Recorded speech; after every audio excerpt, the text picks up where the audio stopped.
이 시간 잠시 기도하신 후에 우리 금요 기도회로 하나님 앞에 예배 드리시겠습니다. 하나님 아버지 감사드립니다. 우리의 구원자 되시고 또한 생명이 되시는 우리 아버지를 사랑하며 찬양을 드립니다. 기도하며 찬양하는 순간뿐만 아니라 매 시간마다 우리 주님과 하나 되도록 주님 도와주시옵소서. 모든 것 감사드리며 예수님의 이름으로 기도드렸사옵나이다. 아멘.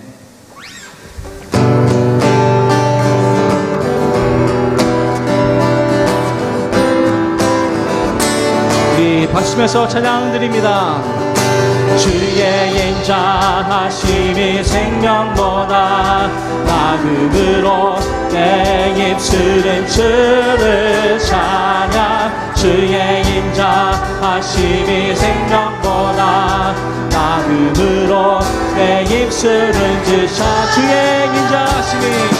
주의 인자하심이 생명보다 나음으로 내 입술은 주를 찬양.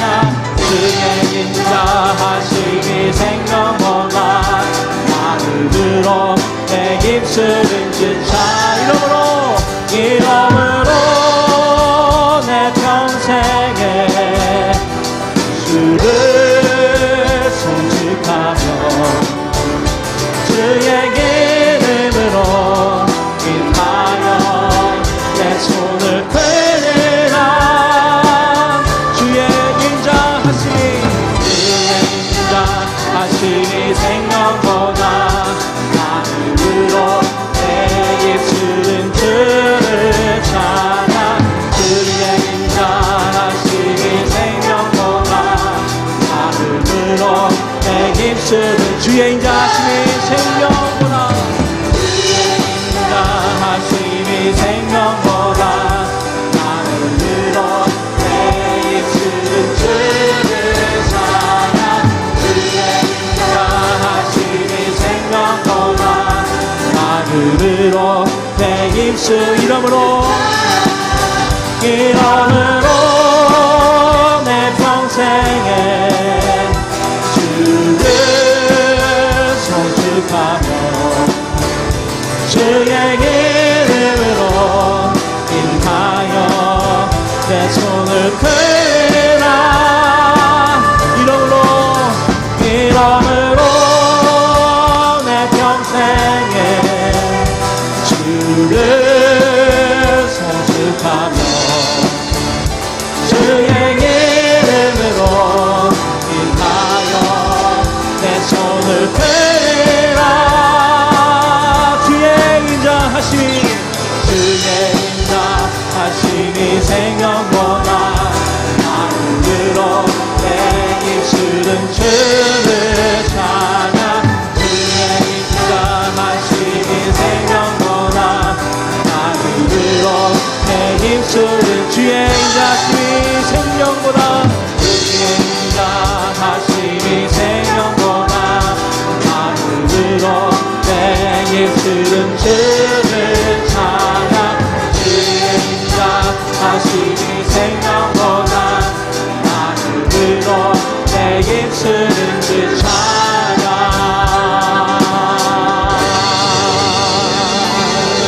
아멘.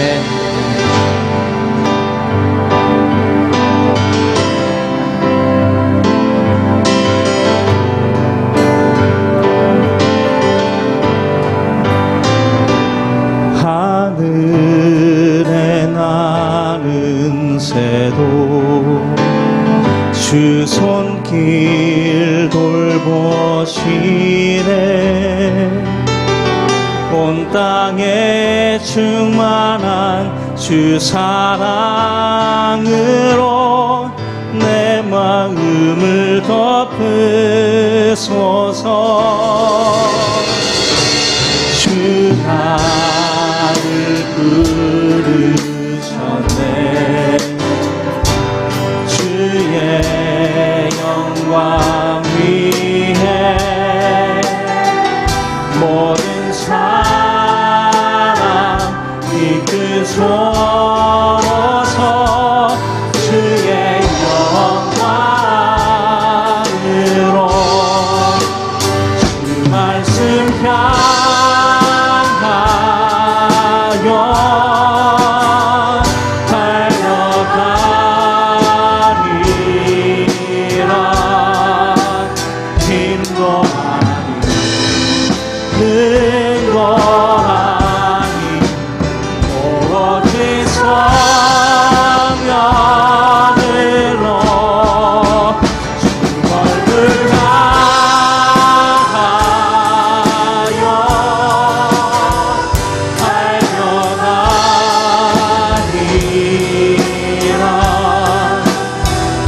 주의 영광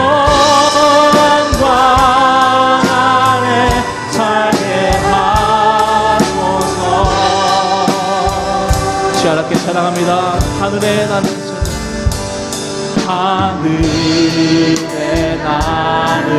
새모 주 손길 돌보시네. 온 땅에 충만한 주 사랑으로 내 마음을 닦으소서. 주 나를 부르셨네.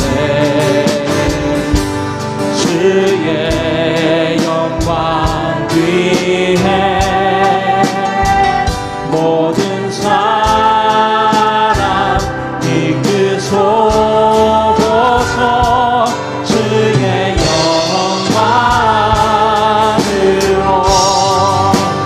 주 말씀 향하여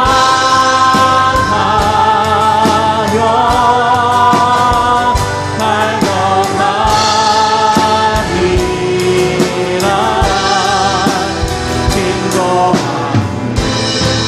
든든하니 오직 성령으로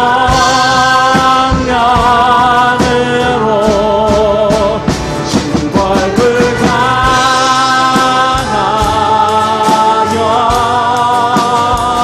달려가리라. 오 주의 영광 안에 살게 하소서.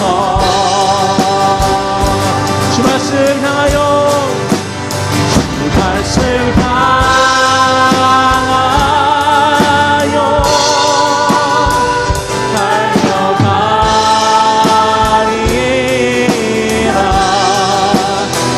능동하니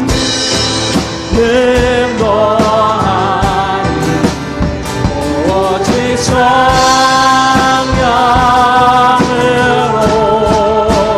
주 얼굴 향하여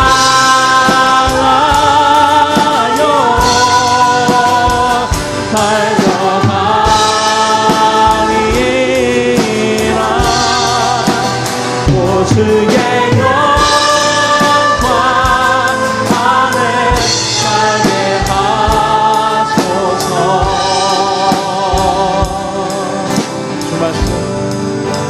주 말씀 향하여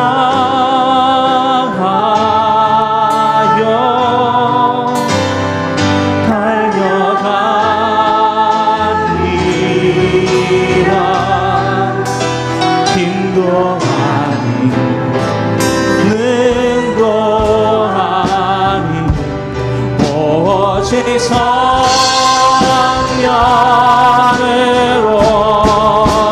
주 얼굴 향하여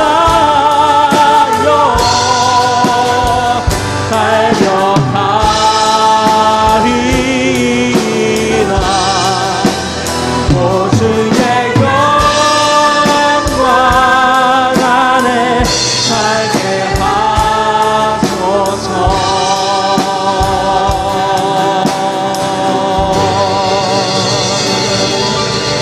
아멘. 우리의 피난처 되시며 우리의 환난 중에 우리를 거두시는 우리 아버지 하나님, 오늘도 그 높은 찬양 받으실 우리 주님의 이름을 찬양드립니다.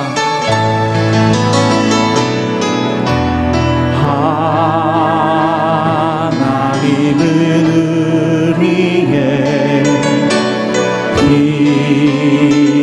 피난처가 되시며 환난 중에 우리의 힘과 도움. 하나님은 우리의 하나님은 우리의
우리 모두 이 삶 사는 동안 동일한 고통과 또한 동일한 기도 제목을 갖고 있는 줄 믿습니다. 지난 1년을 겪어오면서 그 간절함은 이 예전보다도 더하리라고 여겨집니다.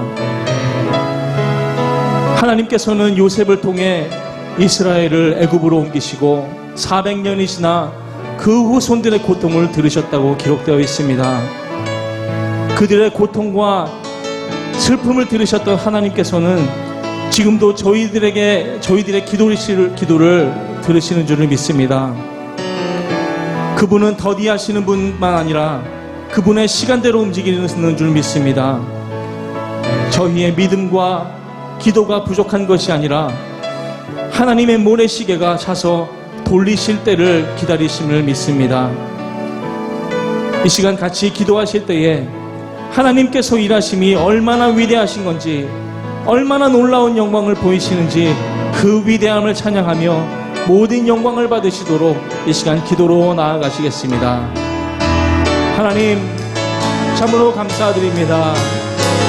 저희같이 이 부족하고 연약한 죄인들을 거두어 주시고 또한 그 영원한 하나님 나라에 저희들이 데려가게 하시는 그 기쁜 소식을 저희들에게 알려주셔서 진정으로 우리가 찬양을 드려야 될 그분이 누군가 이 시간 알게 하시니 너무나도 감사를 드립니다. 그분은 바로 우리 아버지, 우리 하나님 되심을 이 시간 고백하는 시간이 되기를 원합니다. 어떠한 고통의 시간도, 어떠한 우리들의 슬픔을 나누는 것이 아버지 하나님 이 시간에 기도하는 것뿐만 아니라 영원히 찬양을 받으실 우리 아버지 하나님께 모든 영광과 기쁨의 감사의 제사로 드리는 것이 또 더욱더 아버지 하나님 기쁨 드리는 것이하오니 오직 우리 주님만 영광 받아주시옵소서. 이 시간 모든 찬양 주님만 받아주시옵소서.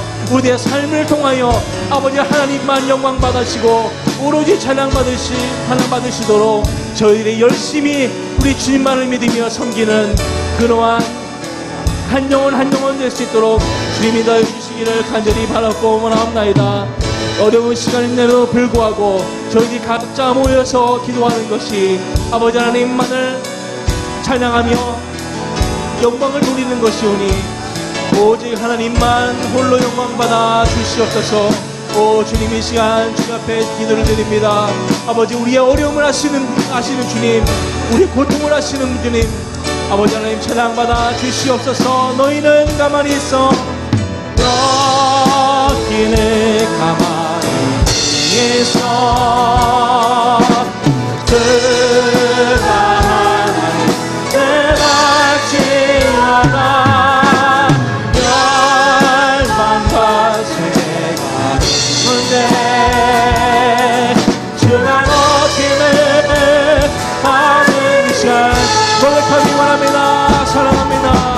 사랑합니다. 내 아버지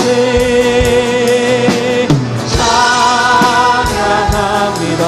내 몸만 나가요 선포합니다.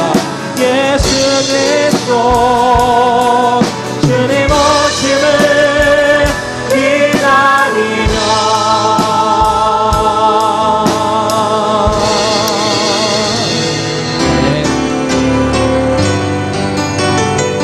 모든 영광 받으실 우리 주님, 이 시간 저희들의 찬양을 받으시고 금양하여 주시옵소서.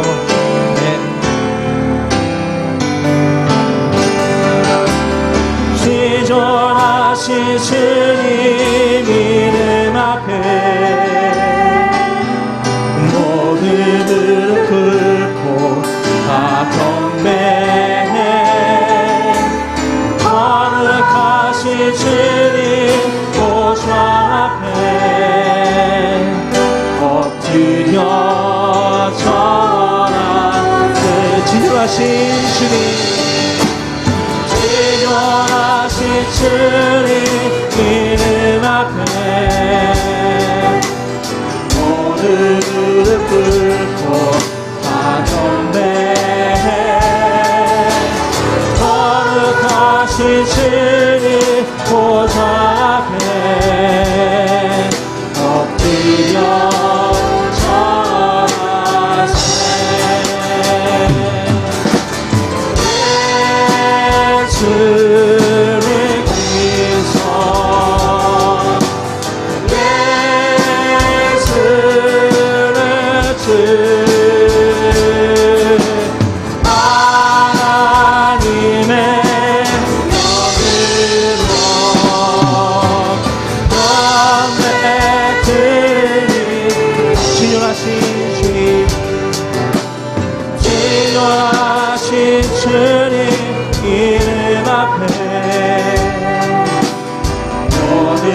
무릎 꿇고 다 경배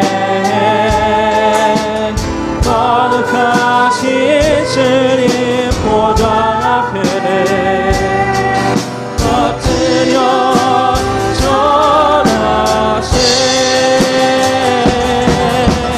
예수를 기소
영원히 찬양받으실 우리 주 아버지 하나님, 아버지 하나님께서는 저희들에게 스스로 있는 자라고 말씀하셨습니다.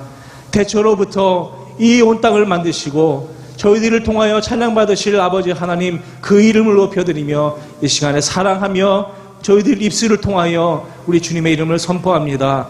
아버지 하나님, 모든 역경과 고통이 있을지라도 오직 저희들의 입술과 저희들의 영혼은 아버지 하나님을 바라보며 사랑한다며 선포하는 그러한 마음 될 수 있도록 주님 인도하여 주시옵소서.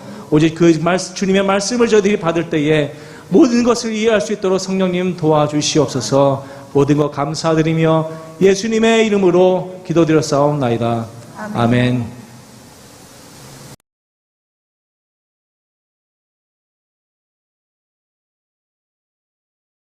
여호수아가 옷을 찢고 이스라엘 장로들과 함께 여호와의 궤 앞에서 땅에 엎드려 머리에 티끌을 뒤집어 쓰고 저물도록 있다가 이르되 슬프도소이다. 주 여호와여, 어찌하여 이 백성을 인도하여 요단을 건너게 하시고 우리를 아모리 사람의 손에 넘겨 멸망시키려 하셨나이까. 우리가 요단 저쪽을 만족하게 여겨 거주하였다면 좋을 뻔하였나이다. 주여, 이스라엘이 그의 원수들 앞에서 돌아섰으니 내가 무슨 말을 하오리이까. 가나안 사람과 이 땅의 모든 사람들이 듣고 우리를 둘러싸고 우리 이름을 세상에서 끊으리니 주의 크신 이름을 위하여 어떻게 하시려 하나이까 하니, 여호와께서 여호수아에게 이르시되 일어나라, 어찌하여 이렇게 엎드렸느냐. 이스라엘이 범죄하여 내가 그들에게 명령한 나의 언약을 어겼으며 또한 그들이 온전히 바친 물건을 가져가고 도둑질하며 속이고 그것을 그들의 물건들 가운데에 두었느니라. 그러므로 이스라엘 자손들이 그들의 원수 앞에 능히 맞서지 못하고 그 앞에서 돌아섰나니 이는 그들도 온전히 바친 것이 됨이라. 그 온전히 바친 물건을 너희 중에서 멸하지 아니하면 내가 다시는 너희와 함께 있지 아니하리라. 너는 일어나서 백성을 거룩하게 하여 이르기를 너희는 내일을 위하여 스스로 거룩하게 하라. 이스라엘의 하나님 여호와의 말씀에 이스라엘아, 너희 가운데에 온전히 바친 물건이 있나니 너희가 그 온전히 바친 물건을 너희 가운데에서 제하기까지는 내 원수들 앞에 능히 맞서지 못하리라. 아멘. 하나님께서는 때로는 상징적인 행동을 통해서 그분의 뜻을 드러내실 때가 있습니다. 우리가 신약에 보면 예수님이 가늠하다가 현장에 잡혀서 온 여인 앞에서, 많은 사람들 앞에서 땅바닥에 글을 쓰시는 장면이 나옵니다. 그래서 많은 신학자들은 도대체 예수님이 땅에 무슨 말씀을 적으셨을까? 그래서 아마 간음하지 말라, 이런 글을 쓰셨을까? 아니면 어떤 주님이 죄 없는 자가 먼저 돌로 치라, 혹은 거기에 돌 들고 서 있는 사람들의 이름을 하나하나 다 적었을 것이다. 여러 가지 추측을 합니다. 그런데 생각해 보면 정말 요한이 그 내용을 성경에 기록을 하면서 주님이 적으신 글이 중요했다면 성경에 적지 않았을까 하는 것이죠. 다시 말하면 그 적는 내용이 중요한 것이 아니라 사실은 주님이 땅에 글을 쓰시는 그 장면이 상징적으로 의미가 있기 때문에 주님이 그렇게 하신 것을 적은 것이 아닐까 하는 것입니다. 예수님은 어떤 분입니까? 예수님은 하늘의 진리를 이 땅에 쓰시는 분이십니다. 하늘나라의 진리를 계시를 통해 우리에게 드러내시는 분이십니다. 그래서 땅에다가 글을 썼다. 그건 굉장히 상징적인 의미가 있습니다. 여러분, 인간은 흙으로 만들어졌죠. 그러니까 흙으로 만들어진 인간의 마음에 하나님이 글을 쓰신다라는 상징적인 미닝을 여기서 깨닫게 됩니다. 구약에는 율법의 말씀을 돌판에다 새겨서 주셨습니다. 그런데 예수님이 십자가에 달려 죽으시고 부활하신 후에는 성령이 우리 가운데 오셔서 성령으로 하여금 우리의 마음판에 하나님의 은혜를 쓰시고 계신다는 겁니다. 그러니까 하늘의 진리를 땅에다가 쓰시는 분, 그분이 바로 예수님입니다. 그런 상징적인 미닝이 이 속에 있다는 것이죠. 요한복음 14장 9절 이하에 보면 빌립이 예수님에게 이런 애스크를 하는 장면이 나옵니다. 주님, 하나님 아버지를 우리한테 좀 보여주십시오.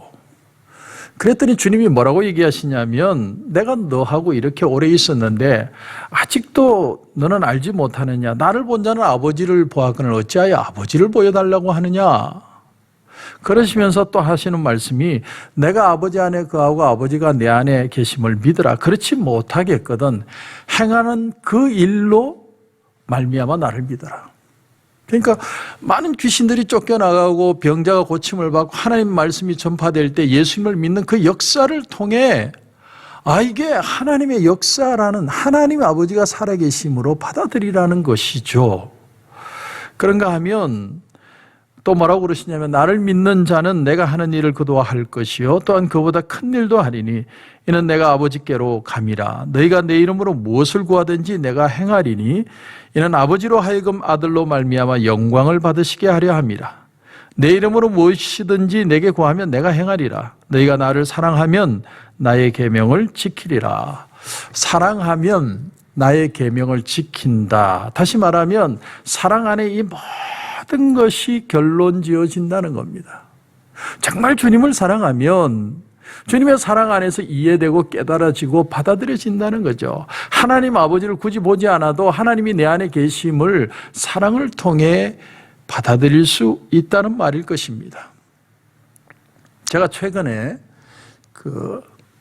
새롭게 하소서라는 한국의 그 기독교 프로그램을 보다가 한 목사님의 간증에 참 은혜를 많이 받았습니다. 이 목사님의 간증을 듣다가 참 제가 문득 이렇게 탁 와닿았던 말이 뭐냐면, 여러분, 기도하다가 기도할 힘도 없고 기도하기 싫을 때 기도하지 마세요. 기도 안 해도 돼요 라고 표현을 하는 거예요. 이게 무슨 말이지? 제가 놀래가지고 이렇게 탁 들어보니까 기도하기 힘들면 안 하셔도 돼요. 안 해도 돼.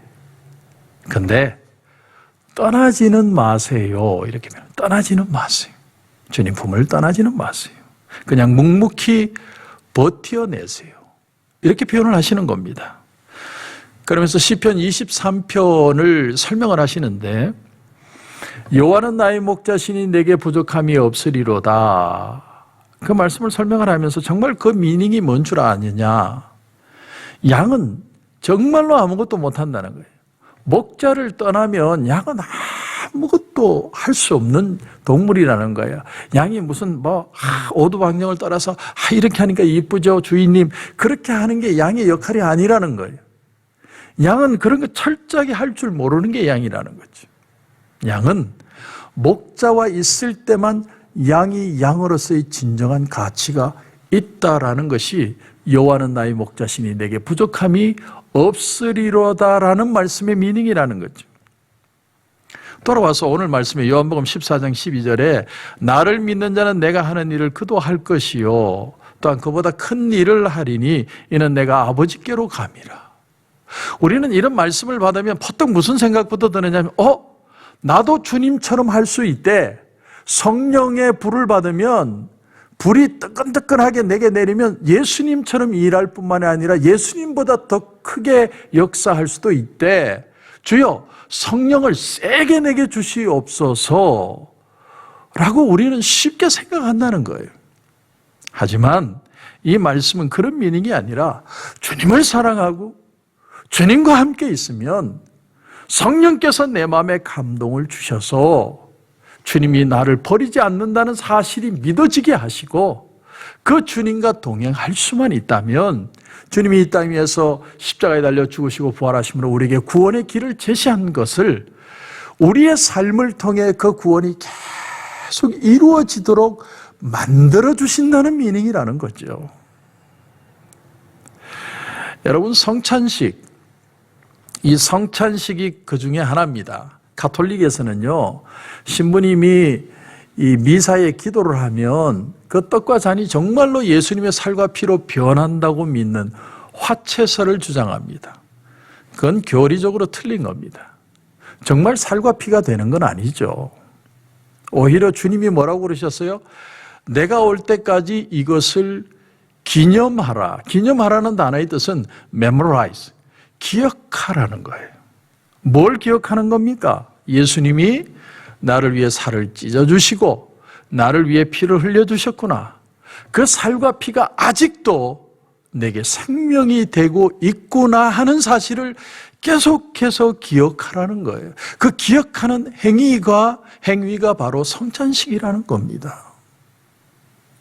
그러니까 그 상징하는 의미가 더 중요하다는 걸 우리에게 가르쳐 주는 것이죠. 그러므로 여러분 신앙을 착각하시면 안 됩니다. 물론 주님 뜻대로 살아야죠. 내가 주님 뜻대로 살려고 애를 써야 됩니다. 그런데 내 힘으로는 안 된다니까요. 내 힘으로 되면 벌써 다 했죠. 안 되기 때문에 주님이 이 땅에 오신 거죠.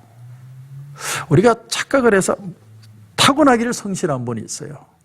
근데 성실하게 하는 분도 언젠가는 지칠 때가 오고 또한 정말 내가 노력을 해서 뭐를 얻으면 사람은 자만하게 되어 있습니다. 그분이 도와주시지 않으면. 여러분 양이라는 것은요, 양은 넘어지면 절대로 혼자 못 일어난답니다. 그럼 어떻게 일어날 수 있느냐? 목자가 반드시 일으켜줘야만 일어난다는 거예요. 그러므로 우리가 할 수 있는 일이 뭐냐면 기도할 수 있는 힘도 없을 때는 넘어지더라도 주님을 째려보고 있으라는 거예요. 넘어지더라도 주님만 보고 있으라는 거예요.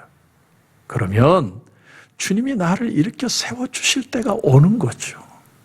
그게 기다림이라는 겁니다. 사람은 누구나 다요, 넘어질 때가 와요. 여러분 그래서 교회가 있는 거죠. 교회가 왜 있는 겁니까? 교회에 오면 목사가 힘있게 설교를 하면 그 설교를 듣다가 나도 모르게 아멘이 되는 것이고 또 그 설교를 듣고 나서 성도들이 같이 합심해서 기도하는 가운데 내가 기도할 힘도 없었는데 같이 기도하다가 은혜를 받고 다시 한번 힘을 얻기 위해서 교회가 있는 겁니다. 지난주 오전 예배 때는 제가 예배 전에 갑자기 제 마음에 감동이 와서 그렇게 성도들에게 같이 기도하자고 그랬어요. 우리 같이 기도합시다. 4월 첫 주가 부활주일인데 하나님, 그때 우리 대면 예배 드릴 수 있도록 하나님 역사해 주십시오. 하나님의 역사를 보게 해 주십시오. 우리 세게 기도하고 예배 드렸다니까요. 그게 교회의 펑션이에요. 교회가 내게 다시 일어설 수 있는 힘을 주는 거죠. 영적으로. 오늘 성경 말씀에 보면 하나님께서 여호수아에게 이러한 상징적인 행위를 요구하십니다. 오늘 18절을 보십시오. 여호와께서 여호수아에게 이르시되 내 손에 잡은 단창을 들어 아이를 가리키라. 내가 이 성읍을 내 손에 넘겨주리라. 여호수아가 그의 손에 잡은 단창을 들어 그 성읍을 가리키니 하나님이 여호수아에게 뭐라고 그러시냐면 내가 아이성을 이제 너한테 줄게. 그러니까 너는 단창을 들어서 저 아이성을 가리켜. 여러분 이 단창이라는 건요. 이게 무슨 뭐 찌르기 위한 게 아니라 던지는 창이죠. 그러니까 이 단창을 들고 아이성을 가리키라는 건요. 계속 아이성을 향해서 단창을 던지라는 말이 아니라 상징적으로 그 아이성을 가리키라는 미닝입니다. 그리고 오늘 본문에 좀 더 넘어가서 26절에 보면 아이 주민들을 진멸하여 바치기까지 여호수아가 단창을 잡아 든 손을 거두지 아니하였다. 이렇게 표현합니다. 단창을 들었는데요. 아이성을 완전히 무너뜨릴 때까지 그걸 내려놓지 않았다는 거예요. 던지고 있었던 게 아니고 들고 있은 거예요. 상징적인 미닝입니다. 이걸 보면 여러분 누가 생각이 납니까? 바로 여호수아의 스승인 모세가 생각이 나죠. 모세가 아말렉과의 전쟁을 이제 여호수아가 나가서 아주 치열하게 싸울 때 그 르비딤이라는 곳에서 그 나지막한 언덕에 올라가서 제가 올라가서 보니까 그건 산이 아니에요. 언덕입니다. 돌로 된 언덕에 올라가서 기도를 하는데 기도하다 보니까 이 손이 팔이 아프니까 팔이 내려오죠. 그래서 아론과 홀이 양쪽에서 잡아서 전쟁에 이길 때까지 바치고 있었다. 우리가 성경에서 보는 내용이지 않습니까? 이 본문을 가지고 목사님들이 설교를 하면서 가끔 그런 설교를 하시는 걸 들을 때가 있습니다. 기도를 포기하지 말아야 된다. 기도를 포기하면 그러면 진다. 이렇게 설교하는 걸 들을 때가 있어요. 물론 모세가 손을 들고 구단을 외우지는 않았겠죠. 기도했겠죠. 그런데 여러분 손 들고 기도해 본 적 있으세요? 이 손 들고 1시간 이상 있는 거 이거 정말 힘듭니다. 제가 초등학교 다닐 때 어릴 때 한 번은 선생님이 전부 책상 위에 올라가 걸상들 들어. 걸상 들고 책상 위에 무릎 꿇고 벌 쓴 적이 있거든요. 그때 선생님이 이제 원한 건 뭐냐면 우리가 깨닫고 걸상을 이제 못 들겠으니까 내려놓으면 애들을 불쌍히 여기서 앉게 하는 거였는데 저는 오기로 옆에 있는 두 친구하고 야 우리는 끝까지 가자. 저 선생님을 우리는 용납할 수 없어. 그래 끝까지 오기로 들고 있었다는 거예요. 종칠 때까지. 여러분 끝까지 손이 내려오지 않았다는 말이 그런 오기와 깡다구를 말하는 게 아닙니다. 하나님이 모세에게 두 팔을 들고 지팡이를 든 팔을 들고 있으라는 말은 지팡이가 상징하는 게 뭐냐면 하나님이 모세에게 능력을 일으키신 물건이에요. 그 지팡이를 들었을 때 홍해가 갈라지고 그 지팡이로 바위를 칠 때 물이 나오고 그 지팡이로 나일강에 될 때 피로 변하는 역사가 일어나는 하나님의 능력을 상징하는 것이 바로 지팡이라는 것이죠. 다시 말하면 하나님이 은혜를 주신 그 놀라운 사건을 기억하고 계속해서 하나님을 바라보게 하는 것이죠. 모세도 하나님이 자신에게 주신 영적인 권세를 붙들고 있다가 팔을 내릴 때가 있죠. 피곤할 때, 낙심할 때, 백성들 원망할 때 그런 생각이 들지 않았겠습니까? 사람은 다 드는 거죠. 아이고 내가 꼭 이 일을 해야 되나?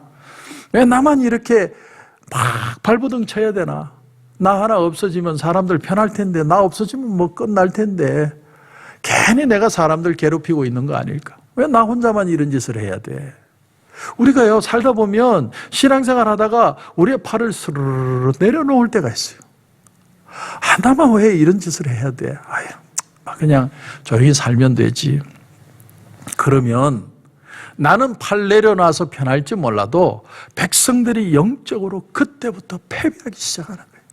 성도인 여러분도 목사인 저도 하나님이 내게 주신 그 은혜를 끝까지 붙들고 있어야 되는 이유가 뭐냐면 내가 쉬지 않고 그 은혜를 붙든다는 건 쉬지 않고 하루 종일 하나님 앞에 기도하고 하나님 앞에 쇠가 빠지게 기도한다는 그런 미닝이 아니고 물론 내가 신앙생활하면 은혜 받으면 즐거워서 누가 하라고 하지 않아도 성경 읽고 기도할 때가 있습니다. 그러나 대부분의 시간은 묵묵히 걸어가야만 하는 시간이죠. 그런데 여러분 넘어지더라도 힘 빠지더라도 때로는 낙심이 찾아오고 내 삶이 절망적으로 흘러가는 것처럼 보여도 눈은 주님을 보라는 거예요. 눈은 주님의 은혜를 기억하고 있으라는 겁니다. 그게 두 팔을 드는 것이고 그게 단창을 드는 것이다라는 거예요. 그래서 목사가 자기가 지금 하고 있는 일이 아무 의미가 없다. 나 혼자 발버둥 치는 것 같다. 그래서 귀찮다고 생각하고 손을 내려놓으면 교회 전체가 시험이 드는 이유가 바로 거기에 있는 거예요. 하나님의 은혜를 바라보고 하나님의 은혜를 붙드는 손을 내려놓는 순간, 하나님의 은혜가 떠나는 순간 사단의 역사가 일어나기 시작하는 겁니다. 아마 여러분 집에서 여러분이 단창을 들고 있는 사람일 수 있습니다. 근데 내가 단창을 들고 내가 하나님 앞에 은혜를 붙들고 있지 않으면 남편이 시험 들고 자식들이 시험 들고 세상에 엉뚱한 것들을 붙드는 일들이 일어나기 시작하는 것을 보는 겁니다. 그래서 우리가 아이성을 탈취하기 전까지는 단창을 내려놓으면 안 돼요. 하나님 은혜를 붙들고 있는 이 마음까지 포기하면 안 된다는 겁니다. 비록 내가 기도할 힘도 없고 내 마음이 지치고 좌절하고 절망하는 일이 있다 할지라도 하나님의 은혜를 붙드는 이 마음까지 포기하면 안 된다는 겁니다. 계속 주님의 은혜를 생각하고 우리는 주님을 바라보고 있어야 돼요. 지팡이에 불과하죠. 단창에 불과합니다. 그런데 지팡이가 지팡이 이상의 의미가 있고 단창이 단창의 의미에 이상의 의미가 있다는 거예요. 이건 당신을 쓰고 계시는 하나님의 은혜예요. 하나님이 아직도 여러분을 바라보고 계시고 아직도 여러분을 통해 이 세상을 축복하고 계시다는 사실을 받아들이는 마음이죠. 주여 이 일을 어떻게 하오리까? 내 힘으로는 주여 할 수 없습니다. 그러나 주님 이 길을 포기하지 않게 하시고 끝까지 달려갈 수 있도록 주님 내게 은혜해 주세요. 이 마음을 하나님이 보시고 계신다는 거죠. 오늘 본문을 보면 모세가 죽고 여호수아가 이스라엘 백성들을 이끌고 요단강을 가는데 요단강이 갈라지네요. 놀라운 역사가 일어납니다. 모세만 역사 일으킬 줄 아는 줄 알았더니 여호수아에게도 기적이 일어나는 거예요. 그런가 하면 여리고성 앞에 서서 아무것도 한 거 없이 그저 뺑뺑이만 돌았는데 함성만 질렀는데 그 큰 여리고성이 무너집니다. 기가 막힌 일이 일어난 겁니다. 야, 어떻게 이런 일이 일어날 수 있을까? 그래서 아이성 앞에 섰을 때는 쟤는 조그만 성이니까 그저 2-3천 명 올라가서 그냥 전쟁해도 이기겠다라고 생각했는데 막상 전쟁을 해보니 36명이 죽고 혼비백산에서 모든 군사들이 도망을 오게 된 거예요.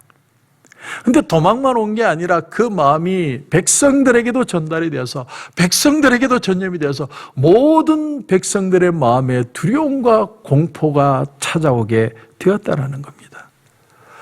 성공할 거라고 철석같이 믿었는데 실패가 찾아온 거죠. 여러분, 성공이라는 건요, 우연하게 이루어지는 게 아닙니다. 반드시 성공할 이유가 있기 때문에 성공하는 겁니다. 마찬가지로 실패도 그냥 실패하는 게 아니에요. 분명히 실패할 이유가 있었기 때문에 실패하는 겁니다. 이스라엘 백성들이 공포에 빠진 이유는 하나예요. 우리는 하나님의 백성이라는 거예요. 하나님의 백성이기 때문에 요단강 건너고 하나님의 백성이기 때문에 여리고성도 무너지고 하나님의 백성이기 때문에 아이성 같은 거는 그냥 쉽게 깨져야만 한다는 것이죠. 그런데 이렇게 하나님의 백성이 쉽게 맥없이 무너질 수 있느냐 하는 것이었습니다.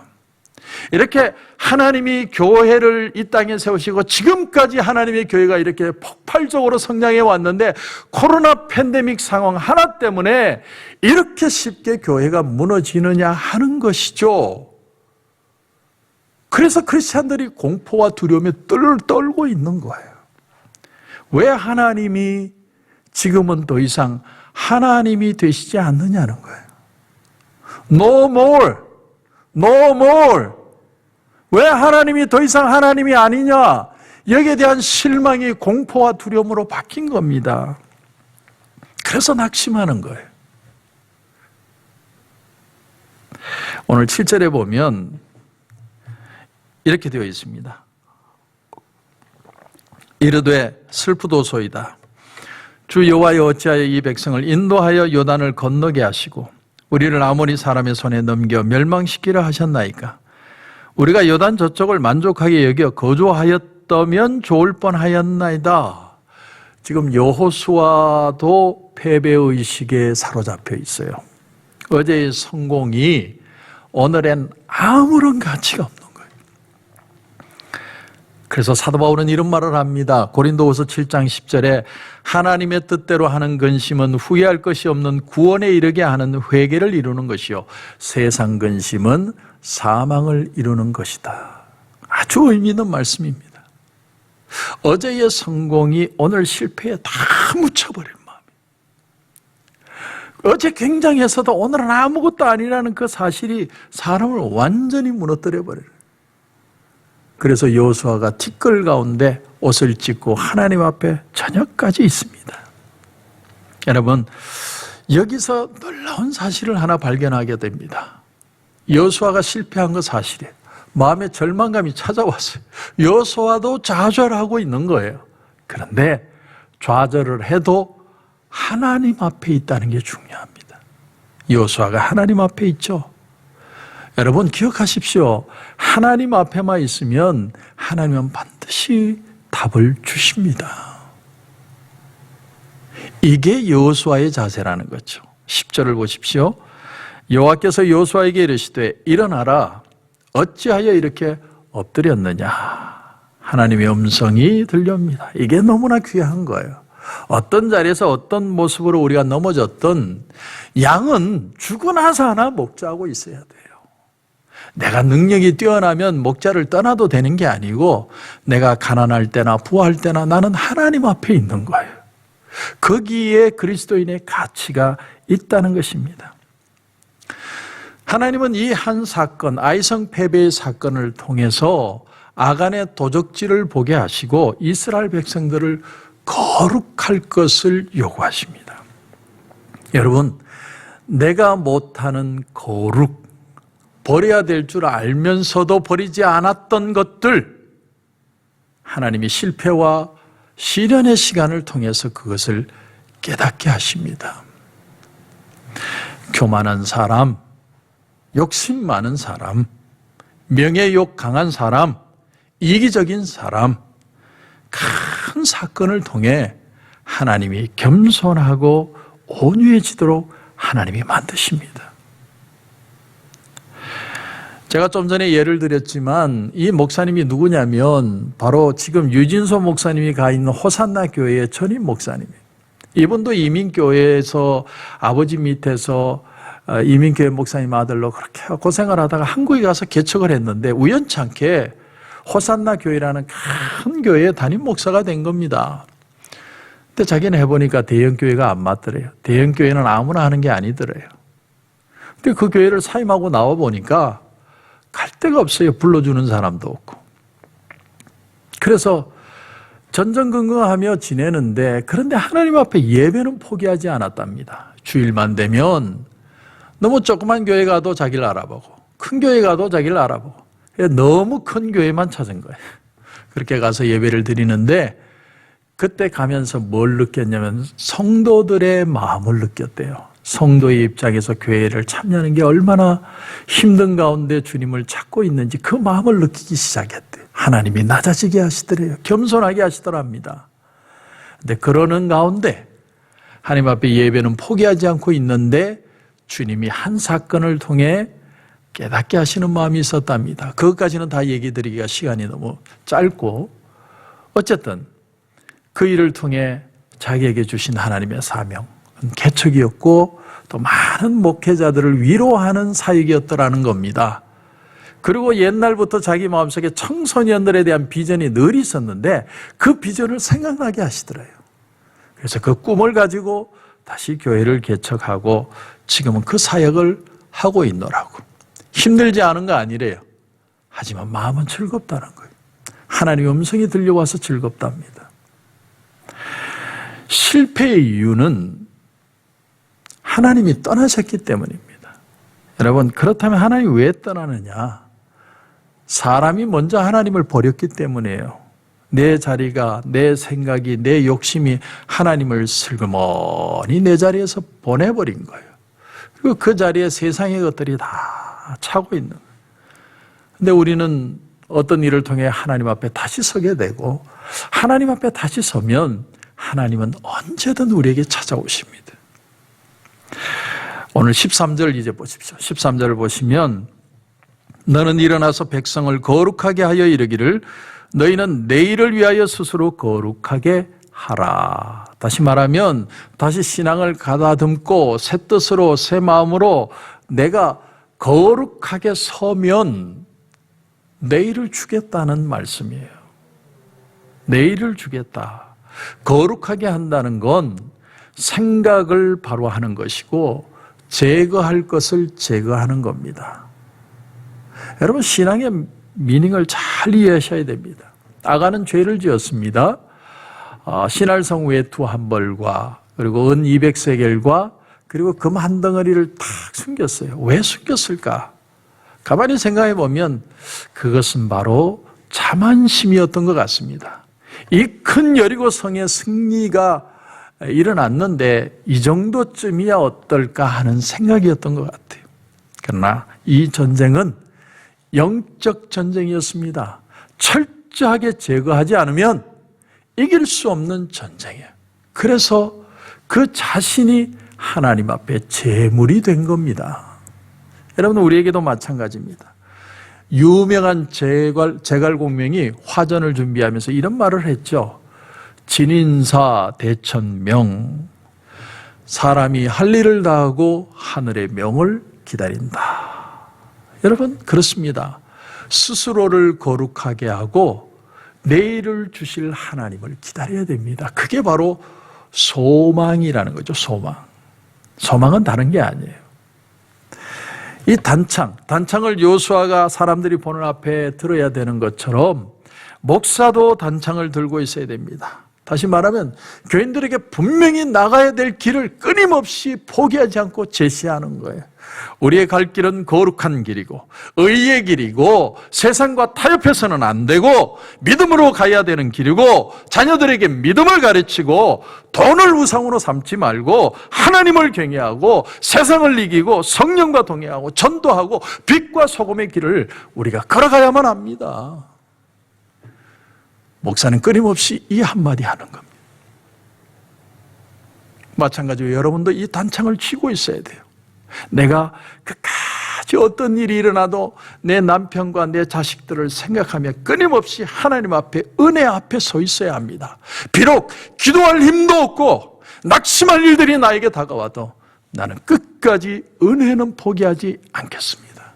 이게 소망입니다. 그 소망을 가지면 하나님은 반드시 우리에게 응답해 주실 것입니다. 그런 역사가 저와 여러분 가운데 넘치기를 주님의 이름으로 축원합니다. 기도드리겠습니다.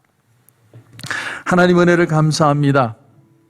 오늘 말씀을 통해 우리가 단창을 들고 놓지 않아야 된다는 것, 우리 집안에 단창을 든 사람이 바로 나고 우리 교회에 단창을 든 사람이 바로 나고 이 사회를 향해 단창을 들고 있는 사람이 바로 나라는 것을 깨닫게 하시고 우리가 우리 자신을 정결케 하고 거룩하게 하고 내일의 주인이신 하나님을 바라며 내일을 기다릴 수 있는 귀한 축복의 삶이 되게 하셔서 다시 한번 하나님 우리가 주실 내일을 기다립니다.